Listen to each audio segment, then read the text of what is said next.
साल 2023 के 5 महीने निकल चुके हैं। आप में से कई लोगों ने साल की शुरुआत में कई सारे गोल्स बनाए होंगे कि मैं सुबह जल्दी उठूंगा, जिम जाऊंगा, नई स्किल सीखूंगा, ये करूंगा, वो करूंगा, और ना जाने पहले भी आपने कई बार इस तरीके से बहुत कुछ प्लान किया होगा।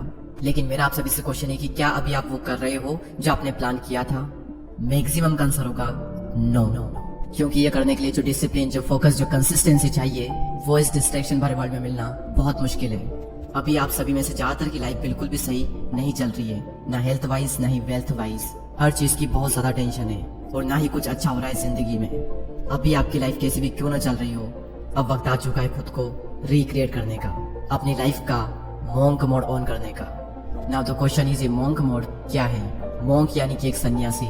जिस तरीके से एक सन्यासी सभी चीजें त्याग देता है, वो धन, माया, सुख, सुविधा, भोग, ऐश्वर्य, इन सभी से दूर रहकर अपना पूरा ध्यान अपनी साधना में लगाता है। और ठीक उसी तरीके से आपको भी अपनी लाइफ से सारे डिस्ट्रैक्शन को निकाल करके डिसिप्लिन के साथ एक रूटीन को फॉलो करना है। आप इसे कम से कम 21 दिनों तक और ज्यादा से ज्यादा 6 महीनों तक करें। नाउ द क्वेश्चन इज कि मॉन्क मोड में हमें करना क्या होता है? मॉन्क मोड में आपको कुछ कठोर और कुछ बहुत ही सरल नियमों का पालन करना है, और इन नियमों का पालन करने के बाद में आपकी लाइफ में कितने चेंजेस आएंगे आप खुद भी कभी सोच नहीं सकते। अब हम फाइनली बात करते हैं कि मॉन्क मोड में आपको क्या रूटीन फॉलो करना है। दोस्तों, रूटीन की शुरुआत होती है मॉर्निंग से, और मॉर्निंग की शुरुआत होती है उठने से। मैं आपको 3 या 4 बजे उठने को नहीं कहूंगा, आप 5 या 6 बजे भी उठोगे तो भी चलेगा, लेकिन 8 या 9 बजे बिल्कुल भी नहीं। दोस्तों, अपनी जिंदगी में कुछ करने के लिए और दुनिया पर राज करने के लिए 2 चीजों की जरूरत होती है। पहला हमारा शरीर और दूसरा हमारा दिमाग। शरीर और दिमाग सही तो सब सही, वरना सब बेकार। और मॉर्निंग में ये 2 चीजें दुनिया के सभी मॉन्क करते हैं। पहली चीज आपको अपने दिमाग के लिए करनी है, वो है मेडिटेशन, और दूसरी चीज आपको अपने शरीर के लिए करनी है एक्सरसाइज। 10 मिनट के लिए मेडिटेशन और एटलीस्ट 20 मिनट के लिए एक्सरसाइज करना है। अब इन दोनों चीजों को करना कोई बड़ी बात नहीं है, लेकिन इन दोनों को करते रहना बहुत बड़ी बात है। हर रोज एक ही काम करना आपको बोरिंग लग सकता है, आपके लिए पेनफुल हो सकता है, लेकिन याद रखना कि अमीर बनने में और अमीर बने रहने में बहुत फर्क होता है। डेली सुबह उठकर ये दोनों चीजें करने में आपको बहुत डिसिप्लिन चाहिए होगा। और आपको ये भी लग सकता है कि यार इनका मेरे गोल से क्या कनेक्शन है, लेकिन कनेक्शन है, क्योंकि मॉन्क मोड के दौरान आपको पूरे दिन फोकस होकर काम करना है। तो मेडिटेशन आपकी हेल्प करेगा फोकस रहने में और काल्म रहने में, और एक्सरसाइज आपकी हेल्प करेगी एक्टिव रहने में और एनर्जेटिक रहने में। और जब आपका मॉर्निंग रूटीन कंप्लीट हो जाए, फिर बारी आती है काम करने की। इस पॉइंट को मैं नाम दूंगा 8 hours deep work session with no distraction. दोस्तों, अगर मैं 2 अमीर लोगों को खड़ा करूं, एक तरफ सर रतन टाटा और दूसरी तरफ कोई गैंगस्टर जो कि बहुत ही अमीर है, तो आप किसे पसंद करोगे? ऑब्वियसली हम सब सर रतन टाटा को ही चूज करेंगे, क्योंकि ये मायने नहीं रखता कि आप कितने पैसे कमा रहे हो, बल्कि मायने तो ये रखता है कि आप किस तरीके से कमा रहे हो। और ठीक उसी तरीके से आप कोई भी काम कितनी देर कर रहे हो ये मैटर नहीं करता, बल्कि मैटर तो ये करता है कि आप उस काम को कितने फोकस्ड होकर कर रहे हो। मॉन्क मोड में आपको दिन में 8 घंटे काम करना है, और ना सिर्फ काम करना है बल्कि पूरे फोकस के साथ में काम करना है। और फोकस तभी आएगा जब आपका माइंड डिस्ट्रैक्टेड नहीं रहेगा। इस डीप वर्क सेशन के दौरान आपको कोई भी सोशल मीडिया ऐप ओपन नहीं करनी है, और ना ही किसी से मिलना है। अगर पढ़ाई करनी है तो सिर्फ पढ़ाई करनी है, और कुछ और काम करना है तो सिर्फ वही करना है। और काम करते वक्त फोकस रहने के लिए मैं आपको एक टिप देना चाहूंगा, जो कि मैं खुद यूज करता हूँ, कि बैकग्राउंड में एक डीप फोकस म्यूजिक ऑन करना है। यूट्यूब पर अगर आप सर्च करोगे तो आपको कई सारे म्यूजिक मिल जाएंगे। और अगर आपने हर दिन बिना डिस्ट्रैक्ट हुए 8 घंटे डीप वर्क कर दिया ना, आप माहिर बन जाओगे अपने काम में 6 महीने बाद, और बहुत आगे निकल जाओगे बाकियों से। लेकिन याद रखना, आपको बिना डिस्ट्रैक्ट हुए डीप वर्क करना है। लेकिन वेट, यहाँ पर कईयों के माइंड में क्वेश्चन आ रहा होगा कि हमारे पास तो कोई काम ही नहीं है, हमें पता ही नहीं है कि हमें करना क्या है, तो फिर हम करेंगे क्या? और उसी के लिए आता है हमारा next point, decide your purpose. जब एक महान उद्देश्य, एक ग्रेट पर्पस आपकी जिंदगी में होता है, तब आपकी बॉडी में ऐसे ऐसे केमिकल जनरेट होते हैं जो कि आपसे खुशी खुशी वो काम करवा लेते हैं जो कि बाकी लोग जबरदस्ती भी नहीं कर पाते। और आप भी नहीं कर पाओगे अगर आपकी जिंदगी में कोई पर्पस नहीं होगा। तो अगर आपको ये नहीं पता है कि आपको कहाँ पर जाना चाहिए, तो जिंदगी आपको वहीं पर ले जाएगी जहाँ पर आपको नहीं जाना चाहिए।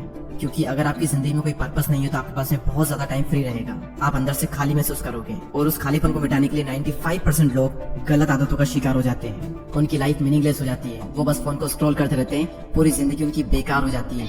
ये एक चीज अगर आपकी जिंदगी में आ गई ना, मैं लिख कर देता हूँ, उसके बाद आपकी पूरी जिंदगी बदल जाएगी। क्योंकि जब एक ग्रेट पर्पस हमारी जिंदगी में होता है, तब काम करना नहीं पड़ता बल्कि काम हो जाता है। जल्दी उठना नहीं पड़ता बल्कि जल्दी उठ जाते हैं। खुद पर कंट्रोल करना नहीं पड़ता, कंट्रोल हो जाता है। फिर इंसान दिन में रात का इंतजार नहीं करता, बल्कि वो रात होते ही अगले दिन का इंतजार करता है, ताकि वो अपने सपने पूरे कर सके। जब लाइफ का कोई पर्पस नहीं होता है, तब छोटी छोटी मुश्किलें भी बहुत बड़ी लगती है, लेकिन जब पर्पस होता है तब बड़ी बड़ी मुश्किलें भी छोटी लगने लगती है। तब आलस नहीं बल्कि एनर्जी आती है, डिसिप्लिन मजबूरी नहीं बल्कि जरूरी लगता है, फिर प्रोसेस पेनफुल नहीं बल्कि मजेदार लगती है। और मैं कोई छोटे मोटे गोल्स की बात नहीं कर रहा हूँ, मैं बात कर रहा हूँ ग्रेट पर्पस की, क्योंकि महान उद्देश्य ही एक इंसान को महान बनाता है। एक लिखित लक्ष्य आपकी जिंदगी में होना ही चाहिए।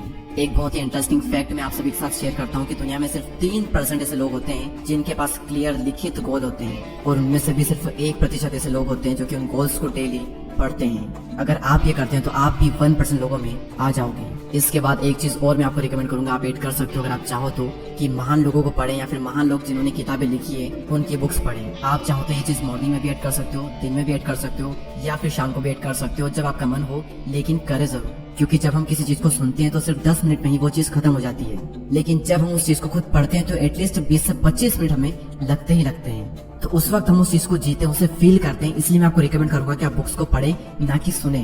तो ये रूटीन आपको 3 से 6 महीने या फिर कम से कम 21 दिन तक तो पूरे डिसिप्लिन के साथ में फॉलो करना ही करना है। और जब भी आप मंक मोड से डिस्ट्रैक्ट हो जाओ या फिर डिमोटिवेट फील करने लगो, तब भगवान महावीर की ये बात हमेशा याद रखना कि अगर तुम्हें कुछ पाना है तो तुम्हें कुछ छोड़ना पड़ेगा। अगर तुम्हें बहुत कुछ पाना है तो तुम्हें बहुत कुछ छोड़ना पड़ेगा, लेकिन अगर तुम्हें सब कुछ पाना है तो तुम्हें सब कुछ छोड़ना पड़ेगा। और यही तो करते हैं मंक। अगर आपने 3 से 6 महीने डिसिप्लिन के साथ में रूटीन फॉलो कर लिया तो आप दुनिया के टॉप 1% लोगों में आ जाओगे, और आप वो हासिल कर दोगे जिसको हासिल करने में लोगों को सालों लग जाते हैं। इसके बाद आपके लुक्स बेटर हो जाएंगे क्योंकि आप हर दिन एक्सरसाइज कर रहे हो। आपकी फोकस करने की जो क्षमता है वो बढ़ जाएगी। आप एक डिसिप्लिन और एक हाई वैल्यू मैन बन जाओगे। और याद रखना, एक डिसिप्लिन इंसान को हर कोई पसंद करता है। आप और आपकी जिंदगी दोनों ही ट्रांसफॉर्म हो जाएगी। और याद रखना, ये सब सुनने में और सोचने में बहुत ही अच्छा लगता है, लेकिन करने में माइंड पर बहुत ही ज्यादा टॉर्चर होता है। आप 1 या 2 दिन करोगे, उसके बाद में कंसिस्टेंसी को मेंटेन करना बहुत बहुत मुश्किल है। तो ऐसे में एक चीज हमेशा याद रखना जो कि आपकी हर वक्त हेल्प करेगी, आपको हर वक्त मोटिवेट करेगी, कि परिवर्तन में दुख नहीं लेकिन पीड़ा बहुत मिलती है, और इसीलिए इंसान इससे डरता है। लेकिन परिवर्तन सृष्टि का नियम है और आनंद सृष्टि का स्वभाव है। इसीलिए परिवर्तन में चाहे कितनी ही पीड़ा क्यों न हो, लेकिन अंत में आनंद ही मिलता है। हर बार इस लाइन को याद कर लेना, ये लाइन आपकी बहुत मदद करेगी आपकी जिंदगी को परिवर्तित करने में। आई विश कि आप सभी लोग इस वीडियो में कही गई बातों को फॉलो करेंगे एंड 1% लोगों में जरूर आएंगे। I wish you all the best. And अगर आपने चैनल को अभी तक सब्सक्राइब नहीं किया है तो सब्सक्राइब करके बेल आइकन को प्रेस करें। अगले वीडियो में फिर मुलाकात होगी, तब तक ये जय हिंद, जय भारत।